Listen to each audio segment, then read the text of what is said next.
Hey everybody, my name's Dylan Amos. Today I went to the Yu-Gi-Oh! Day tournament in Hoover, Alabama. I got top 8 out of 35, I think. 35. It was 30, 35, 40, somewhere around there.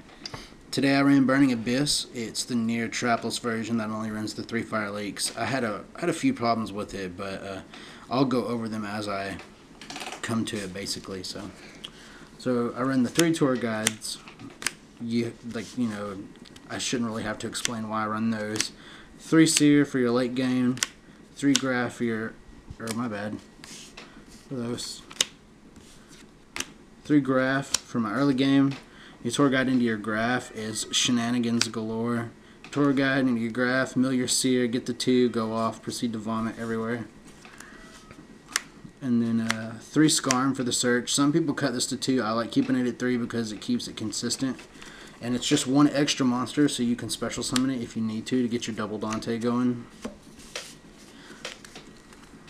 So that's the basic, I guess, core of the deck. Alright, I ran 2 Liebig to help promote the OTK. It's really nice to get it out on board, and then you mill it, and you can just special summon one from him without having a normal. So, like I said, it just kind of promotes your OTK. 3 Rubik. I run 3 Rubik because of its ability to special summon himself is essentially really all he does, but I mean, he's another way to get your Dante out on board. He's also, your Virgil. He also pulls your Virgils to field, and most of the time if you pull a Virgil to board, you're winning because you're trying to get over something to push for game. So, and then my favorite of the newest ones is Farfa, 3 Farfa. I run 3 this guy because he's too good to not run it 3.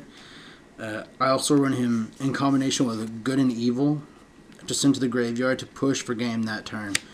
This guy is too good, especially against a deck that runs lots of Exceed cards. It just exceeds galore. It just ditch Farfa to the grave and force all their materials to disappear. 1 Cogna for the Good and Evil. That's basically all he's there for. I only run 2 Dantes in my deck because I couldn't get a hold of a 3rd Dante. So sending your Fire Lakes to the graveyard is not really optimal. You want to draw into them. And then I run a couple of one-ofs, Alec, whatever, and Calcab.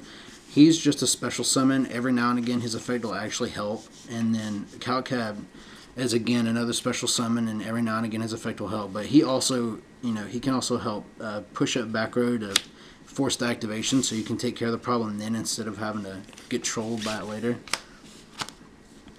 And then I run my boss monster BLS. I run BLS because he is too good not to run. You'd have to be an idiot not to run this guy. I know a lot of people cut him because he's a really horrible first turn card, but at 1 in the deck, I really don't see a problem with running him because there are going to be games you have to go in the late game, and he is definitely the king of your late game.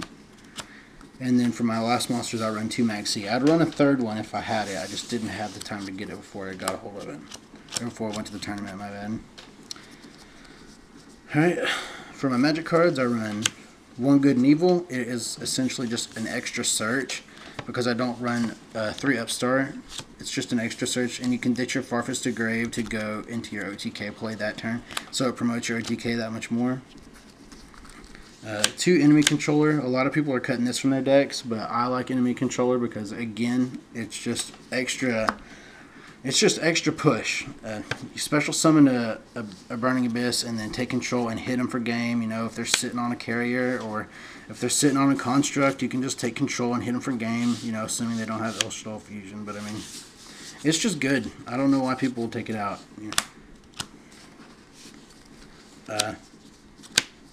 3 MST for your Quill match, essentially, in pop back row, but mostly for your Quill match. 1 Allure of Darkness. 1 Beginning of the End for my draw, because he's the only draw card I run. Some people run 2 of him. I tried it. It's a horrible idea. I always draw into him, and then if I have 2 of them, I almost never need it. I wish it was something else, so I cut it down to 1. 1 Snatch Steal, 1 Foolish Burial, and 1 Soul Charge. And a card I would really rather be something else is Book of Moon. I was expecting a lot of Burning Abyss players when I went up there today, and it was actually a lot of Quill players. So this card did not help me at all. It was really bad. This card might be a Phoenix Wind or something. I haven't decided. You know, if you happen to see this video and have any ideas, you should definitely comment, because I still don't know what that's going to be yet. Then my final traps, or my finals are my traps, sorry. I run 3 Fire Lake, because you win.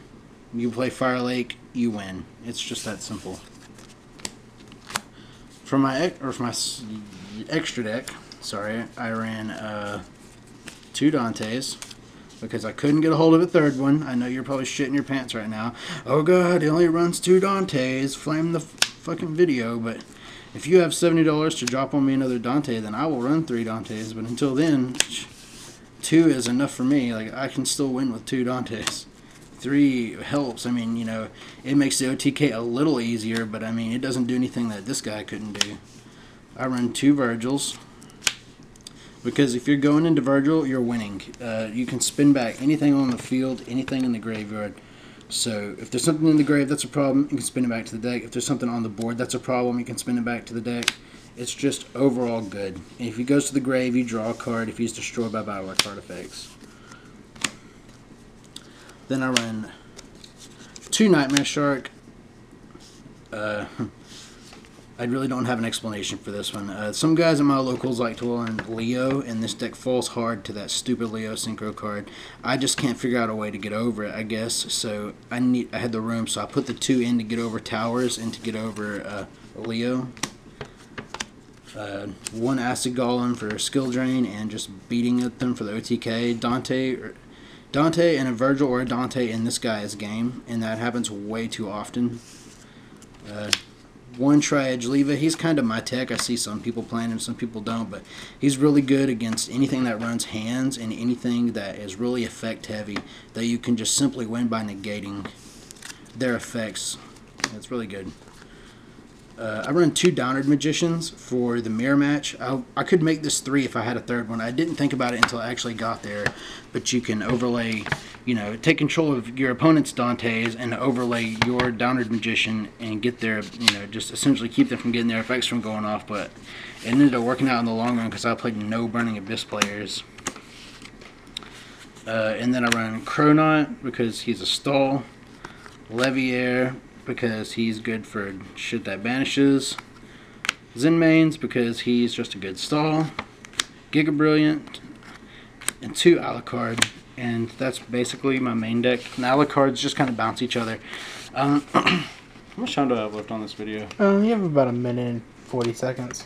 Okay, so the problems I had with this deck are the traps. I read an article on ARG yesterday about that Patrick Hoban, I know some of you probably just like rolled your eyes and rolled over in your graves and all that, but he posted an article about how the Burning Abyss trapless version will fall to decks that have traps and will, you know, be really good against the Shaddoll match. So essentially, you're just lifting one leg of the triangle to fall on another side. So I might take out the Book of Moon and add a Phoenix Wind, and I might take out something else, but Enemy Controller is definitely staying. A lot of people seem to cut that, but I honestly love the build with the Econs because the Econ just is good at getting over shit. Real quick, I'm going to go over my side deck right quick. 2 Vanity's Emptiness, but I borrowed 1 from a friend. 3 Fairy Winds for the Quill match. 2 Puppet Plants for the Mirror match.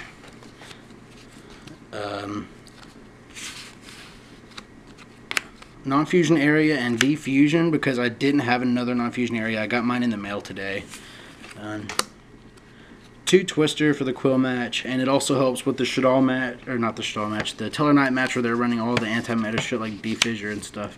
5 seconds. And Dark Hole. Alright, well, if you have any questions or comments, just comment on the video and we'll get back to you.